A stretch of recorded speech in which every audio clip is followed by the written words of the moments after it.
테슬라 소식입니다. 1. 3월 3,000대에서 4월 76대 판매량 여전히 들쭉날쭉. 국내에서 인기 수입차 브랜드 중 하나로 자리 잡은 테슬라가 지난해에 이어 올해도 매달 들쭉날쭉한 판매량을 기록하고 있다.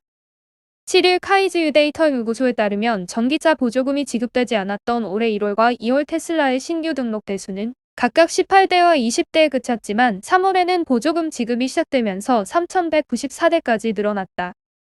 그러나 지난달에는 신규 등록 대수가 76대로 다시 주저앉으면서 3월보다 97.6%나 감소했다. 지난해에도 테슬라의 국내 신규 등록 대수는 1월 138대, 2월 1,433대, 3월 2,499대, 4월 5대, 5월 177대, 6월 2,827대로 큰 편차를 보였다. 하반기에도 7월 64대, 8월 1,319대, 9월 2,056대, 10월 90대, 11월 993대, 12월 225대로 종잡을 수 없었다. 업계 관계자는 테슬라는 통상 매 분기 첫 달에 인도 물량이 감소하고 분기 말로 갈수록 차량 인도가 늘면서 판매량이 증가한다며 이는 미국 본사의 생산 시스템에 따른 것으로 보인다고 말했다. 테슬라는 미국 캘리포니아주 프리몬트 공장에서 생산된 물량을 분기 첫 달에 한국으로 들여와 이후 2달간 판매하는 것으로 알려져 있다. 따라서 분기 첫 달은 직전 분기에 들여와 팔고 남은 재고 물량만을 판매할 수 있다. 김필수 대림대 자동차학과 교수는 아직 전기차 보조금도 어느 정도 남아있고 전용 전기차 판매도 본격화되지는 않은 상황이라 지난달에 테슬라의 판매량이 줄었다기보다는 차량 보급 상황으로 인해 신규 등록 대수가 줄었다고 봐야 한다고 말했다. 이에 따라 업계에서는 다음 달부터 모델 Y의 인도와 함께 2분기 판매가 본격화될 것으로 보고 있다. 한국 시장에서 테슬라의 인기가 꾸준히 상승함에 따라 소비자들 사이에서는 들쭉날쭉한 공급량이 문제점으로 지적되고 있지만 미국 공장의 생산 계획과도 맞물려 있는 탓에 공급 체계 개선은 쉽지 않을 것으로 보인다. 중국의 경우에는 상하이에서 테슬라 완성차를 조립하는 기가팩토리를 운영하고 있어 현지 생산이 가능한 덕분에 우리나라처럼 판매량 등락폭이 크지 않은 편이다.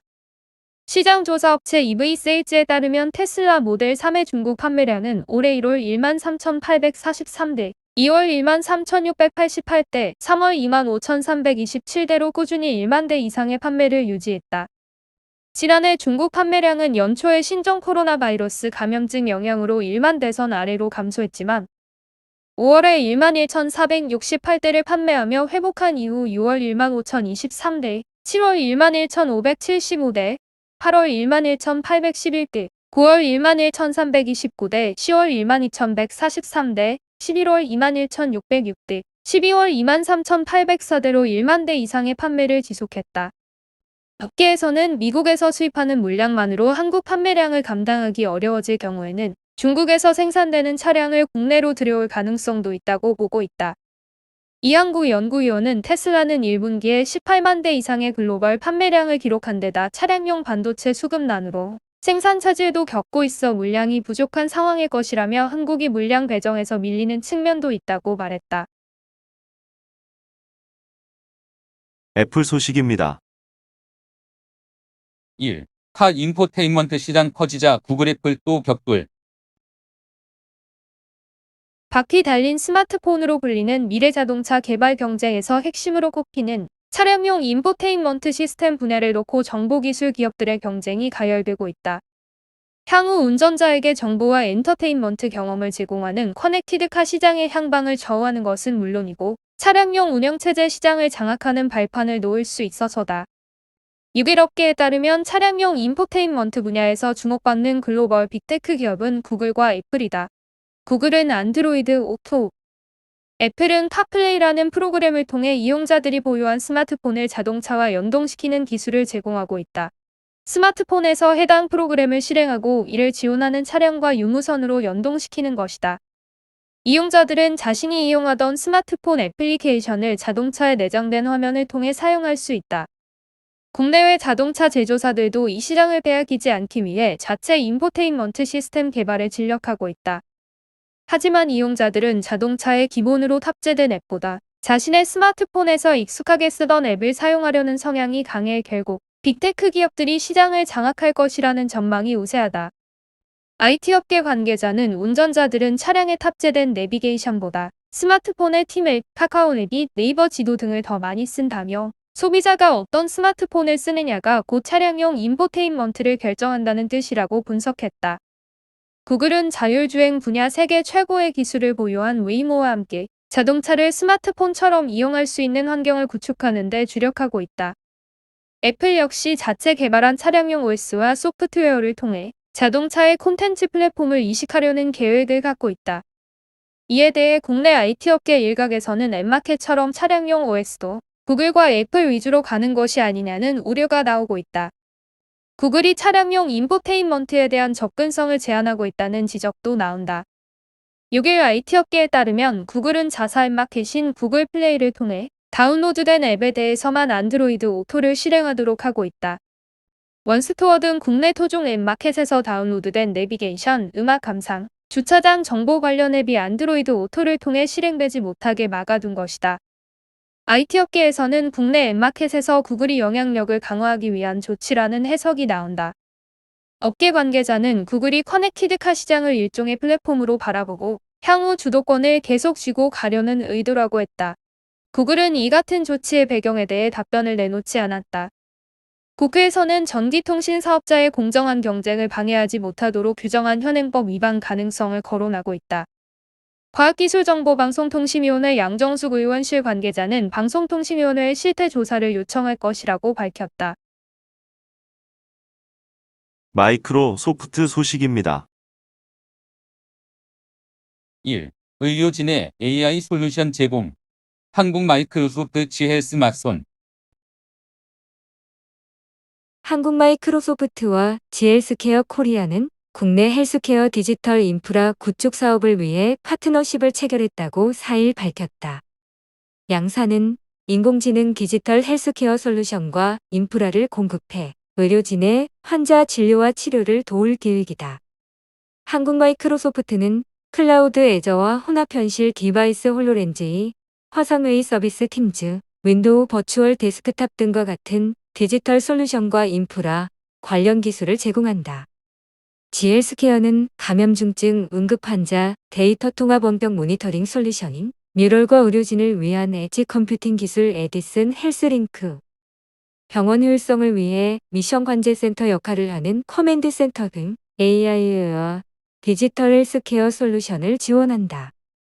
양사는 데이터 과학자와 디지털 헬스케어 인재 등을 양성하고 교육도 추진한다. 이지은 한국 마이크로소프트 대표는 국내 헬스케어 산업이 디지털 전환으로 더욱 성장할 수 있도록 지원하고 앞으로도 다양한 산업의 디지털 트랜스포메이션 기회를 발굴할 것이라고 말했다. 강성욱 지헬스케어 코리아 사장은 지의 디지털 헬스케어 솔루션과 마이크로소프트의 디지털 역량이 시너지를 내 국내 의료기관, 의료진, 그리고 환자를 위한 혁신적이고 효율성 높은 솔루션을 제공하기를 기대한다고 말했다. 아마존 소식입니다. 1. 베이조스 2조 규모 아마존 주식 매각 웹. 제프 베이조스 아마존 창업자 겸 CEO가 지난 3일부터 이틀간 약 20억 달러 상당의 지분을 매각했다. 대규모 매각에 나선 이유는 정확히 알려지지 않았으나 하반기에 CEO직에서 물러난 뒤 우주 사업에 본격적으로 나서기 위한 수순이 아니냐는 해석이 나오고 있다. 5일 오픈인사이더 자료에 따르면 베이조스 CEO는 지난 3일 12억 7천만 달러, 지난 4일 6억 8,400만 달러 상당의 아마존 주식을 매각했다. 아마존은 지난달 30일 시장 예상치를 뛰어넘는 1분기 실적을 공시한 바 있다. 베이조스의 지분 매각은 이런 실적 발표 후 다음 거래일부터 시작됐다. 이런 영향 때문인지 지난달 30일 3,467.42달러에 거래를 마쳤던 아마존 주가는 5일 3,270.54달러로 하락했다. 3거래일 사이에 5.7%나 하락한 셈이다. 베이조스가 대량으로 아마존 지분을 매각한 것은 이번이 처음이 아니다. 지난해 11월에는 30억 달러, 지난 2월에는 41억 달러 규모 지분을 시장에서 매각했다.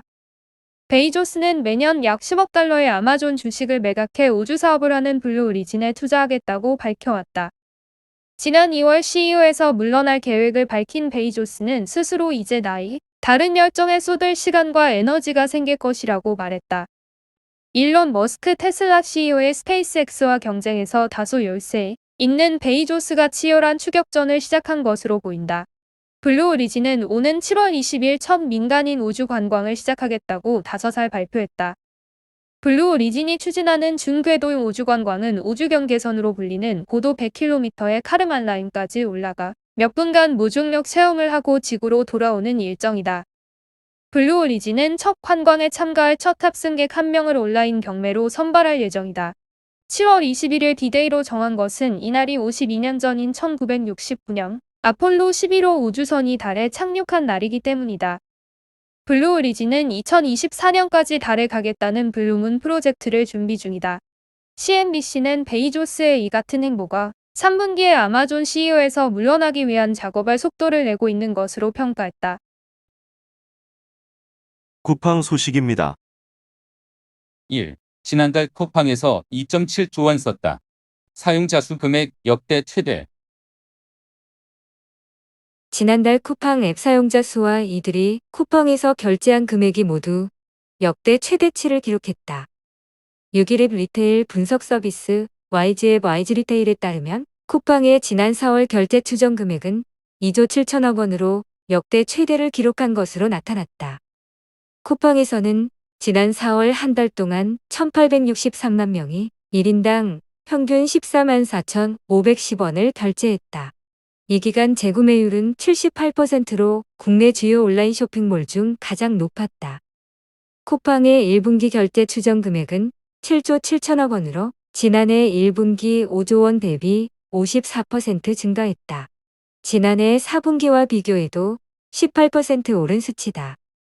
이번 조사는 만 20세 이상 국내 소비자의 신용카드, 체크카드, 계좌이체 등 결제 금액을 표본 조사한 결과다. 결제 추정 금액은 온라인 쇼핑몰 쿠팡과 음식 배달 서비스인 쿠팡이츠를 포함한 금액이다. 부가세는 포함돼 있으며 법인 간거래는 포함되지 않아 쿠팡의 매출액과는 다르다. 쿠팡의 앱 사용자도 역대 최대를 기록했다. YG앱 YG리테일의 한국인만 10세 이상 안드로이드와 iOS 스마트폰 사용자를 표본 조사한 결과 지난 4월 앱 사용자는 쿠팡이 2,216만 명, 쿠팡이츠가 422만 명, 온라인 동영상 서비스인 쿠팡플레이는 106만 명으로 3개 앱 모두 사용자가 역대 최대로 나타났다.